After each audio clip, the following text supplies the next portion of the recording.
The story of Robert Davila. You know who that is? No, you don't, because I do. 3 months ago, I gave khutbah in Fort Worth. I haven't been to that masjid in 4 or 5 years, and they invited me for some reason, and I went. And I gave khutbah there. My khutbah was about dua. An Egyptian fellow comes up to me, a young man came up to me afterwards, he goes, Allah fulfilled my dua today. And I said, what's your dua? He said, my dua was that Nouman Ali Khan should meet Robert Davila. I was like, are you Robert Davila? He goes, nope, I am not Robert Davila. Robert Davila is my friend. But I think Allah is fulfilling my dua. I was like, fire away, I want to know. Robert Davila is a young man who lives in a town 40 minutes past Fort Worth. He was a farmer, young guy.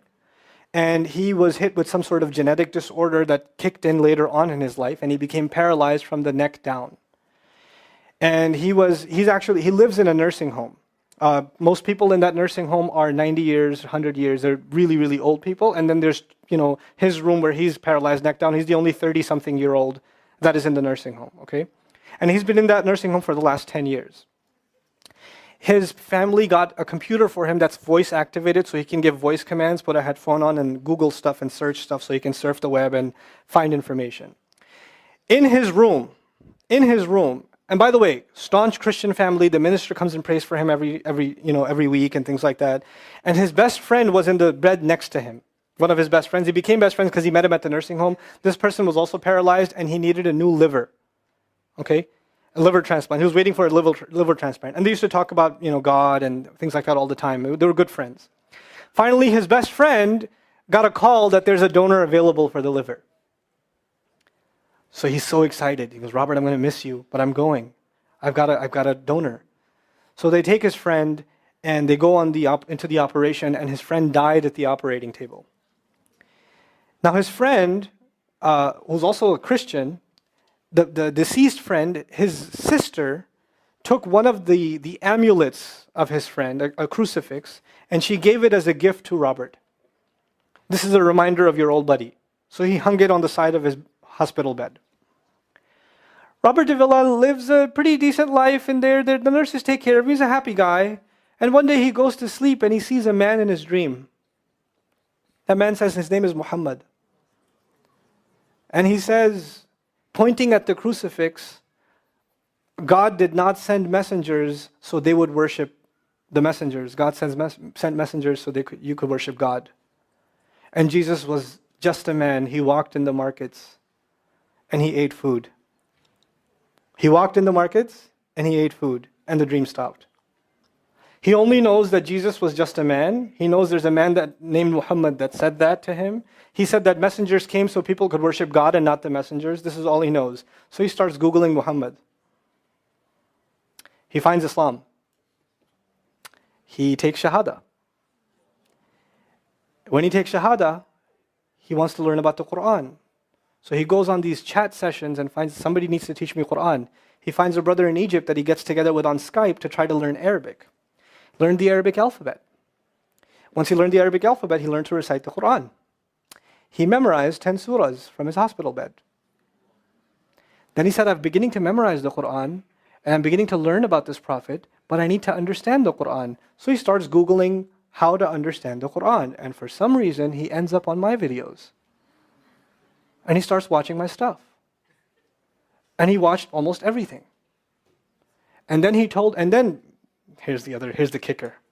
In the nursing home, there was an Egyptian fellow that used to come in and do some repair work.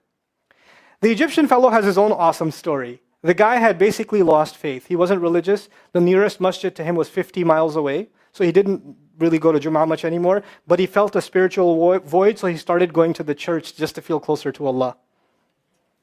Raised Muslim. He goes to the church just to feel closer to Allah. He's passing by Robert's room one day and he hears وَالْعَصْرِ إِنَّ الْإِنسَانَ لَفِي خُسْرٍ. So he walks into his room and says, Robert, what are you listening to? Robert says, nothing. That was me.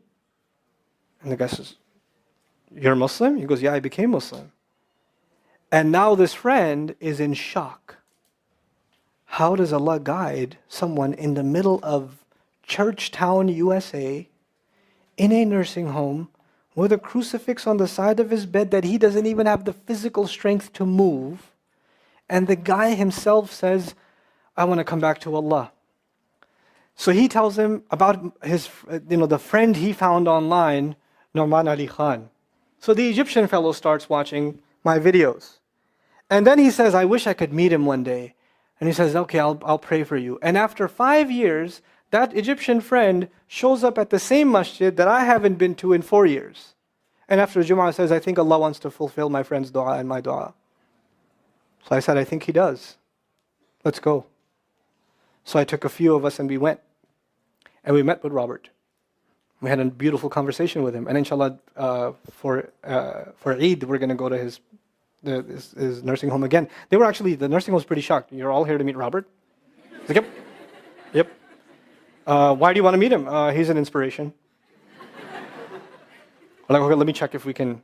And they had to call the hospice administrator and all this stuff. And then eventually let us in. And Robert's in shock. And then I meet with Robert, we're talking, and I was like, hey, Robert, so I heard you memorize some surahs. He says, yeah. Can you recite one for me? So he recited Surah Al-Asr. Not one of us was not crying. We're just in tears.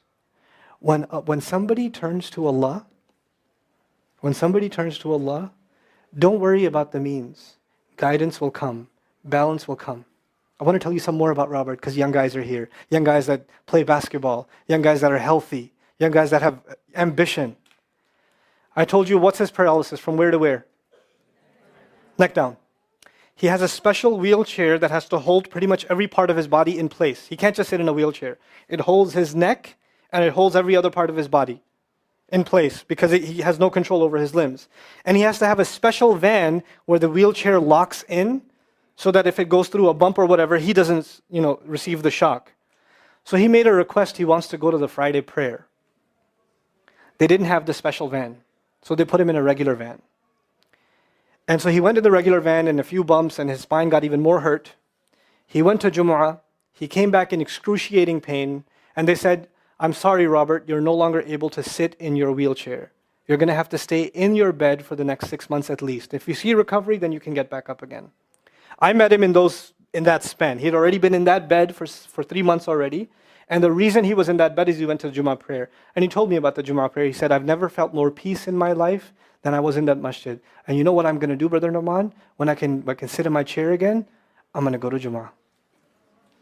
I'm going to go to the masjid because I've never felt like that before. There's someone who has nothing but control over his mouth and his eyes. And he says, I only find peace in the masjid. And here we are. These masajid, I don't care what ideology, what school of thought, what they're talking about in the masjid, what fitna is there. I don't care. It's still Allah's house. Just go to pray. Don't go there to talk to people. Go there to talk to Allah. Just go to talk to Allah. You're just going for you and Allah. That's it. That's it. Other things will come, but you're not going for them. You're just going there to find peace. You'll become different people. If Allah can guide Robert Davila, Allah guide everybody. And then he said, sometimes I wonder why Allah put me in this position. And then I say to myself, what am I kidding? Allah has given me so much. I am so grateful for what He gave me. And if this is the way He was going to bring me to Islam, it's all worth it.